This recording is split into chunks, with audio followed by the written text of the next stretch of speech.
May adlaw mga kabusing, kita karon sa ato ang bago na upload na video. Ang maong gupit to mga kabusing, isa ka trim cut na ay basic design sa iyahang bandang likod. O na okay ni ang proseso. Dili ta expert ani mga kabusing sa maong style. Galing request ni madam na o pili usab ni madam na iyahang butangan o maong basic design. So wala tayo mahimo, kinahanglan na atong sundon.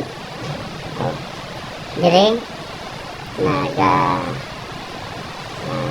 fade ka gamay para sa ato ang design na medyo dili siya dako or kabang tanawon. So kinahanglan na medyo nipis-nipis siya. Dire gisugdan nato ang pagbuhat sa maong pattern. Medyo nalisonan ta diri mga kabusing tungod kay ang ato ang mga gamit dili gid sa ingon na pang design. So kay wala man tay mahimo, so kinahanglan tuwa na lang buhaton, sumala lang sa ato ang nabaluan. Dire medyo isugid siya mga kabusing tungod kay ang ato ang trimmer pang dili siya pang design.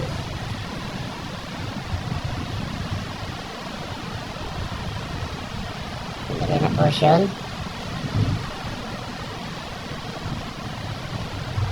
Wala tayo may mga kabusing kung may request sa mga ato ang customer tungod kay sumala sa akong na-experiensyahan sa karon ng mga generation, mga haircut karon mga kabusing na adjud siya di jud siya mawala na ay mga basic na design gawa sa mga faded na siya mga basic design na kinahanglan na ato pong himuon para ang ato ang mga amigo na mga customer mapabilin yapon sa tuwa tungod kay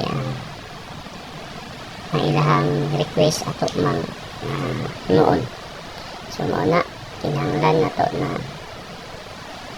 tun-an ang pag himo. Isang dili ta expert ani pero kinahanglan nato siyang buhaton. Salamat ito kay madam na shout out sa imong madam. Salamat sa imong pagtugot na ito ni-upload na video. Mga ni mga kabusing ang yang style. Wala na nako dito mga kabusing ipakita ang whole video sa paghimuan nila gupit tungod kay para lang po respeto kay madam na dili niya ipakita kung kinsa siya. Mao na dili lang ta sa bandang design naghimo og maong video. Dili pauman na siya mga kabusing og ania ang finished product sa ato ang i-upload ni adlaw. O dili lang at sa tanan. Salamat.